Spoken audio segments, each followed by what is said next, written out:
Okay guys, I'm back. I checked it with my 15-degree cut on the bottom, and I found that with 15 degrees, I only had a front edge of my chair at about 12.5 inches from the floor. So I think that's going to be too hard to get out of. So I went ahead and changed my angle on the back to 20 degrees. Remember, this one was 22.5, because I just wanted to get a slightly lower front on my chair and less of an incline in the seating position. Okay, so I think this is going to work pretty good. We're going to go, because you never know what's going to happen after you start the thing until you kind of pretty much get the complete chair done, because it's hard to just determine, oh well, if I do this, it's automatically going to turn out this way. Sometimes projects end up to be a prototype, and you might have to do more than one to make it right. But I think this one's going to turn out halfway decent. Okay, now the next thing we want to do, I'm going to set these out of the way.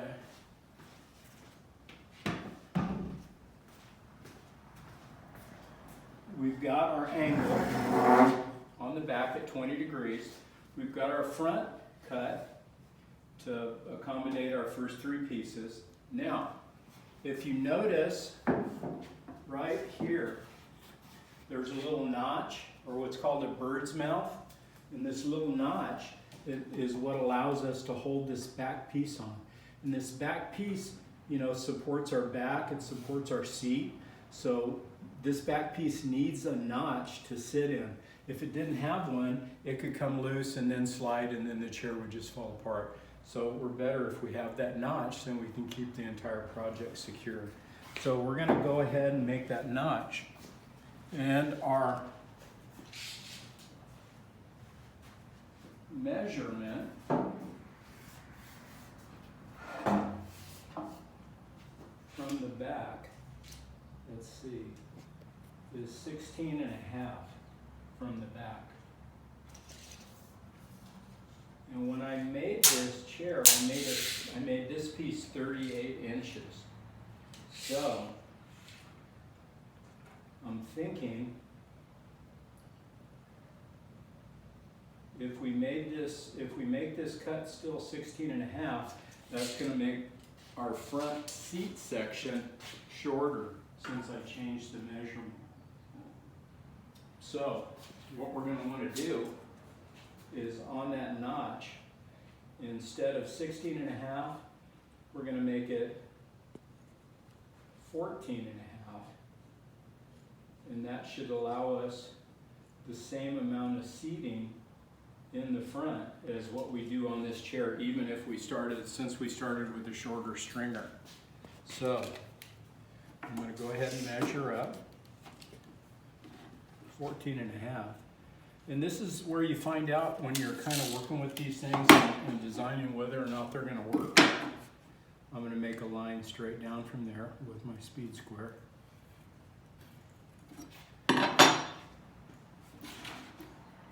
You can think it through, but then you don't know exactly until it's actually set how everything's going to work. So what I'm going to do, since I have my line, and I know that's where the back of my piece is going to sit, I'm going to measure from that to the front of my chair. I've got 21.25, more or less, to the front edge here. On this one, I have 21.25. So I know that my calculation of subtracting the 2 inches is probably a good decision. I'm going to get my yardstick, and I always recommend, if you get a yardstick, get one that's pretty flexible, and you'll see why later on. Now, the notch that goes in the back is going to be 3/4 of an inch deep. I'm going to make it just slightly more than that, maybe a 1/16 of an inch, because when I have my piece laying in there, I want it just slightly lower than the top of the stringer. Just doing that because I don't want the thing to stick up above it. I want all my lines pretty much even and flush with each other. So I'm going to place my yardstick on here. And since I'm doing this alone, and you guys will notice too when you start doing stuff later on for yourselves or fooling around with things, that the clamp is your good friend. I don't know if you guys heard that. The guy just drove by the front of my house with his radio blaring. It sounded like he was playing Aqualung by Jethro Tull. That'll be some extra credit. You'll have to look up Jethro Tull and give me one of his songs. Okay. The guy was about my age. He had a ponytail and a bandana on. I'm not there yet. Okay. Okay, we've got our line for our seat. So, what else do we need? We need this. And you guys can't really see it on this one, so I'm going to, I have another one over here that I made earlier. When I made that chair, I kind of liked the way it turned out. So I made a sample of the stringer, just in case I wanted to make one again later. Then all I'd have to do would be lay this on the piece of the wood and then trace my lines and my cutouts, and I wouldn't have to redesign it every time I made the chair. So just, you know, a little thing for kind of production. But this part, this notch, or bird's mouth, is what we need to cut out next, okay? Now, the thing with this is this notch has to be exactly in the center of the leg that we're going to put on, okay? So, we'll have to figure that out real quick. I'm thinking that since we made this shorter, that's going to throw my leg. If I made the notch the same as the previous one, that would throw my leg, my front leg, 2 inches closer to the front of the chair. And I don't really want that to happen. So I'm going to put this on there where it goes.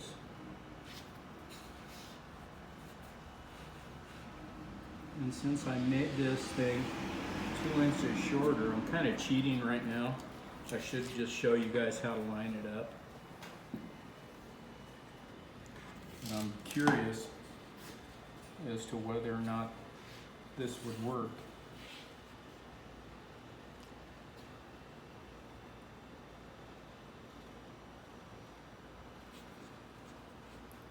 It would probably be better if I lined it up with the front. I'm going to go ahead and trace my bird mouth. Looks pretty close to what this one is. And I know that when I have this one set up, this is in the center of my leg. So I'm going to go ahead and get a piece that's close to the size of my leg. I'm going to line this up with the flat edge of my table, and that kind of lets me approximate the floor or the ground. And I'm going to put this on here.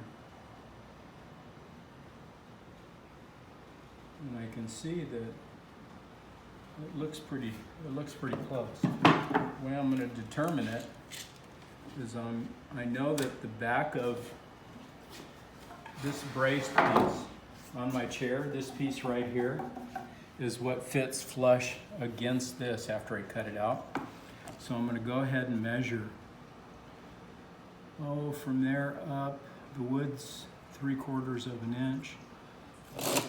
Okay.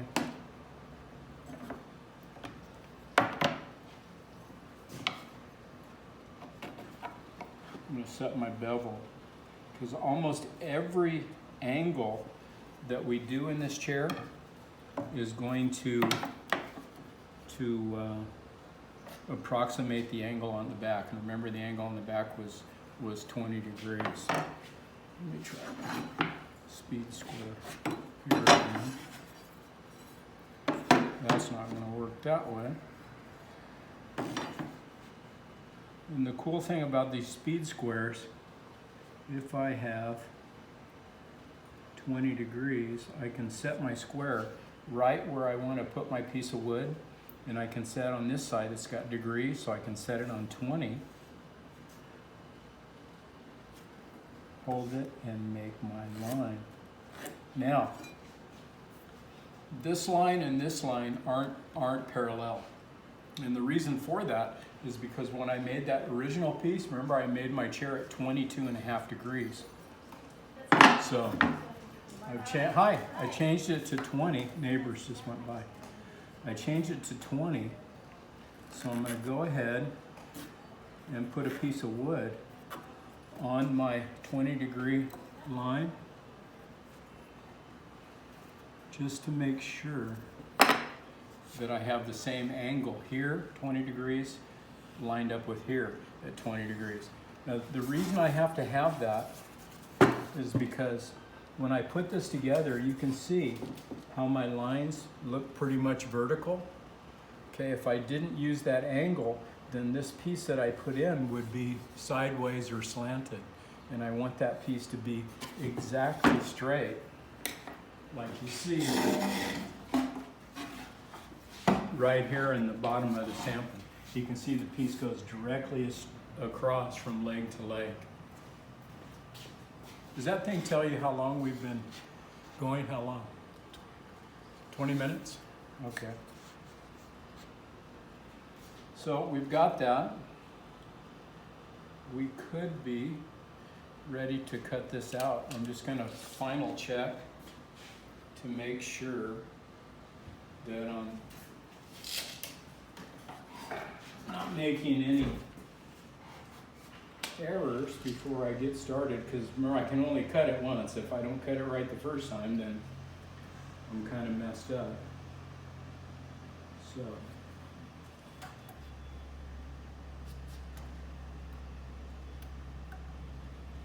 six and a quarter from the front.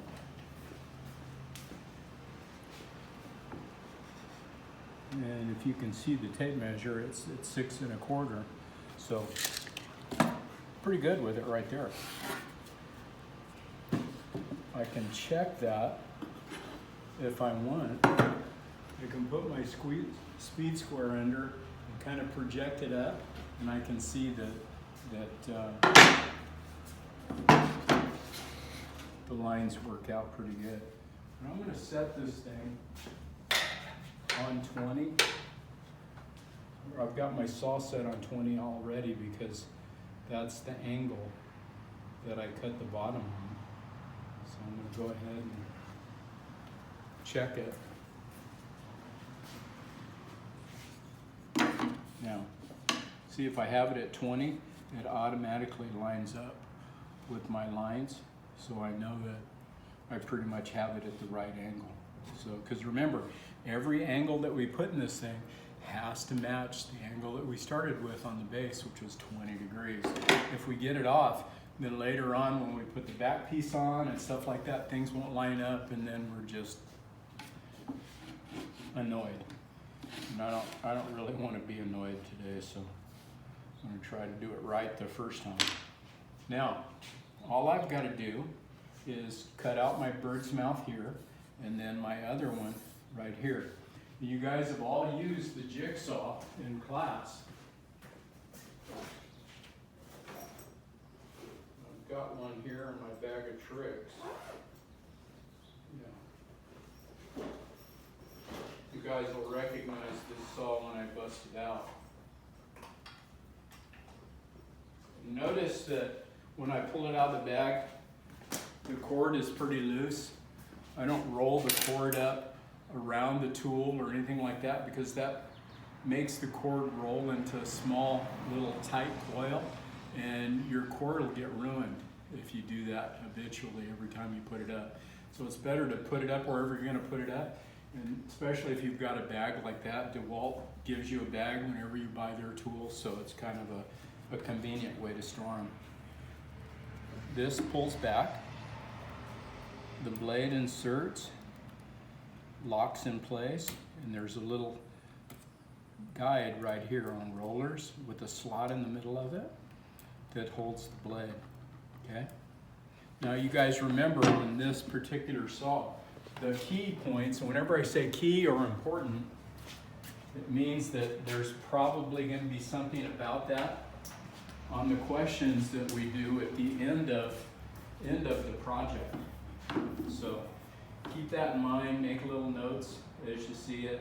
And you know, you guys, you can watch these videos while you're sitting on the toilet or whatever you're doing. You don't have to take an alarming amount of time out of your normal day, because I know you guys are busy reading and studying and doing math and exercising and getting out for your jogs and walks or whatever. So I'm sure you don't have much time for this kind of stuff. But give me a little bit of leeway. And oh, you know, while I'm at it, we'll make something clear grade-wise, okay? As far as the work that we're doing now, and I'm trying to be like honest with you guys as far as the projects go. Now, the projects that we do can only enhance your grade. Okay, so if you have an A, then I mean you have an A. You just have to answer the questions, send them in to me, do the required work, you still have your A. If you have a B and you do all the work and everything, I might be able to raise that grade a little bit. Same as with a C, or for those few that ended up with D's, and then maybe my 1 or 2 F'ers, I can help you out here. But here's the kick. If you don't do the work, then that can lower your grade. Okay, so if you go through the whole session, or you just say blow me off, which is your prerogative, you're going to make the decision on what you're going to do. But if you blow it off and I get no work turned in from you, then you'll actually lose part of your grade. So your A might go to a B, or your B to a C, and so on and so forth. But it's not that in so much that I'm grading your actual work, it's kind of on a pass-fail basis, but doing it helps you. Not doing it is actually going to diminish your grade. So you want to make sure that you do it. I just want to hit you guys with that up front so that we know where we are and what we're doing. So back to Mr. Jigsaw. Remember, the business part of Mr. Jigsaw here goes up and down when you cut. And you can see it in slow motion right there. Okay, so the important thing, there's the word important again, is to keep the base of the saw on the flat side of the material that you're cutting. So you've got it sitting like this. You want to keep this base flat on the surface of wood. Okay, now the second important thing is that we don't want to let it jump up and down. We want to hold it securely, keeping it flat here. Oh, I'm bleeding. I must have touched the blade. Oh well. So what I'm going to do is cut along my line. Start out slowly.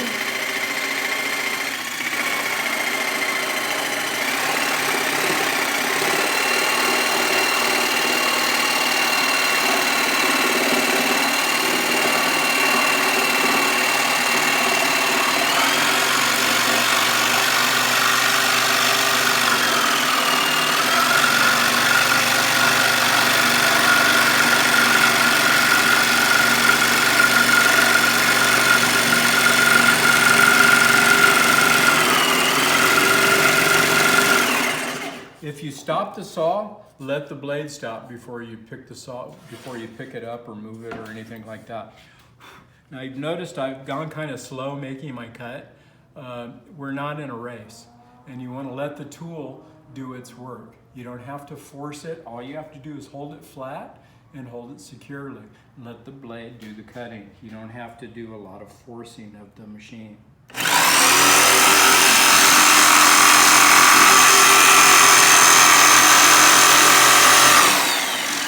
enough to cut the edge of your table.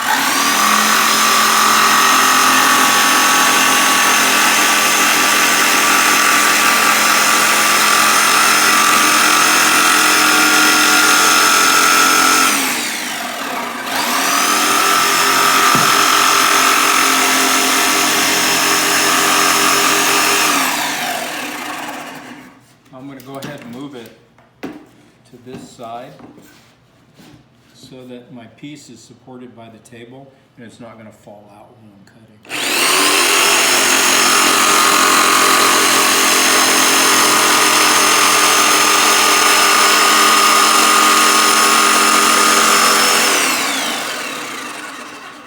Okay, I finished that cut. Good tight cut, grabbing the blade. I'm going to come back and make my small little cut. And again, try to remember, never start the saw with the blade touching the wood. Always make sure that the blade is slightly off of the piece of wood before you start the tool. And start kind of slow.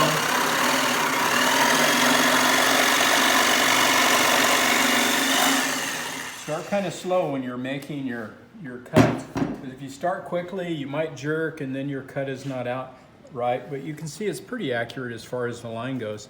There might be, like if you feel your head, you're gonna feel some bumps in it. There might be a few bumps here, you can run your finger on it. But what I'll do to fix that is just take a piece of 80 grit sandpaper. I've got one set up right here with the sanding block. And like you guys do at school, I just set it up on a piece of wood and then I'm just going to go back and forth, and you can feel underneath the sanding block, you can feel where you have a dent or where you have a bump, and you'll just kind of stay on that spot for a little while, and then eventually you'll feel, like I've got a little bit right there, you'll feel that it's pretty flat.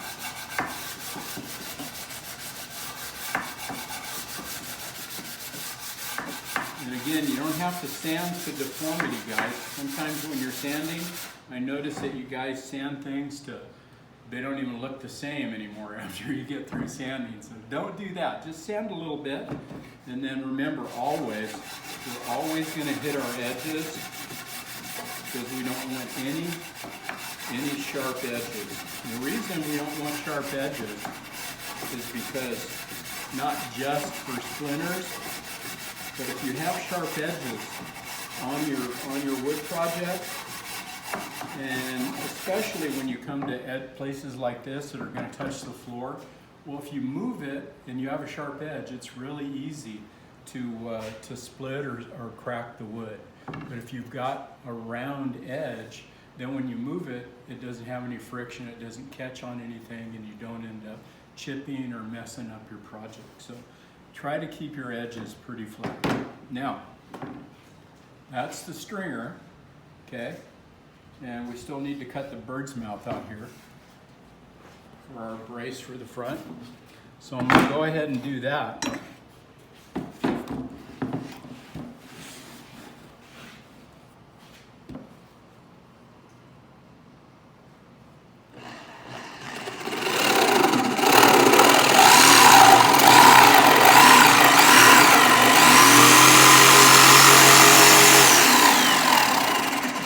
I like to keep my thumb on the base of the tool just to help me to keep it in line on those cuts that are inside like that.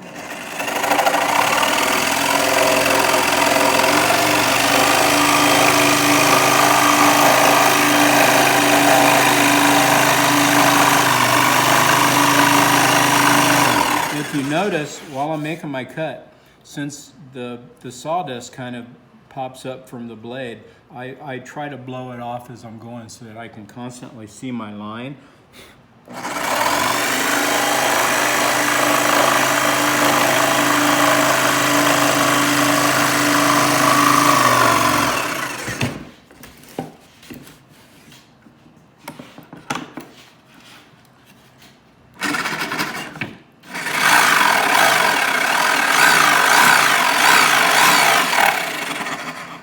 I moved it around on the table so that the piece I was cutting would be supported until I finished. That way it wouldn't break off or anything while I was making my cut. So there we've got the stringer. Everything's cut out. We're good to go. Now all we're going to do from there is I'm going to go ahead and cut the second one. I'll do it the same way. You guys, you saw what I did, so I'm going to stop there for right now. I'll make the other one, and then when we come back, I'll show you how we're going to make